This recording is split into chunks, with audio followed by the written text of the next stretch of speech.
गोष्ट माकड आणि हत्तीची मजेदार मैत्री. एका सुंदर हिरवागार जंगलात एक गोड हत्ती आणि एक खोडकर माकड राहत होते. जंगलात मोठी झाडं, पक्ष्यांचे गोड आवाज आणि वाहणारं स्वच्छ पाणी होतं. एके दिवशी माकड झाडावर बसून हत्तीला म्हणालं, "अरे मित्रा, आज आपण काही मजा करूया का?" हत्ती हसत म्हणाला, "हो ना, पण काय करू?" माकड खोडकरपणे हसत म्हणालं, "चल नदीत जाऊन पाण्यात खेळूया." दोघेही आनंदाने नदीकाठी गेले. हत्तीने आपल्या सोंडेने पाणी उडवायला सुरुवात केली. माकड जोरात हसू लागला, "अरे हत्ती, इतकं पाणी नको उडवूस, मी तर पूर्ण भिजलो." माकड हसत म्हणाला. हत्तीही हसत म्हणाला, "अरे मित्रा, मजा तर आता सुरू झाली आहे."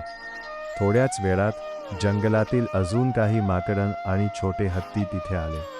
सगळे मिळून पाण्यात उड्या मारू लागले, पाणी उडवू लागले आणि मोठ्याने हसू लागले. एक माकड झाडावरून उडी मारून पाण्यात पडलं, तर सगळे हसू लागले. हत्तीने सोंडेने पाण्याचा फवारा मारला आणि सगळे पुन्हा खेळू लागले. खेळता खेळता संध्याकाळ झाली. सूर्य मावळू लागला. माकड हत्तीला म्हणाला, "आज खूप मजा आली मित्रा."